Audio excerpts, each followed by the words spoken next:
in one word, paano nyo po madidescribe ang gagawin nila sa gabing ito?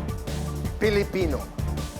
Alamin na natin kung gaano ka-dedicated sa pagsasayaw ang pambato ni Tito Boy, ang Filipino Ethnic Swag Dancers.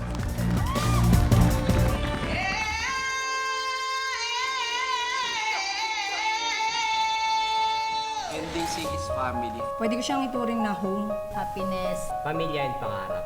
Freedom po. Na-express po namin yung sarili namin through dancing. Hindi lang nila ako tinanggap, kundi binago din nila ako para maging mabuting tao.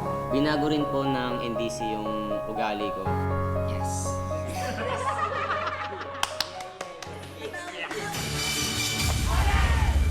Tinatawag namin yung style namin na Phil-Eth Swag or Filipino Ethnic Swag. Bali collaboration siya ng mga Filipino folk dances, tapos at saka mga modern moves.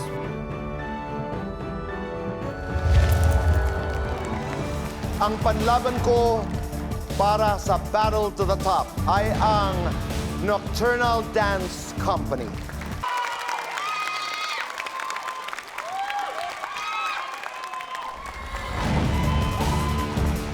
Alright, the Filipino Ethnic Swag Dancers, Nocturnal Dance Company. Gusto ko lang matanong, paano kayo natulungan ni Tito Boy para mag-reimagine sa Tinikling? Kasi bago to, then your first performance. Nung nag-meeting po ulit kami, tinry namin mag-isip ng kung anong pwede pong Filipino dances na dali namin into modern world. Siyempre, ang naisip po namin is Tinikling.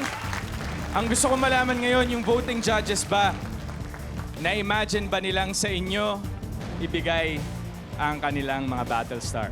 Now, let's ask our voting judges, Miss Annette and Kuya Jose, kung ano po ang naging highlight para sa inyo ng Nocturnal Dance Company. Miss Annette?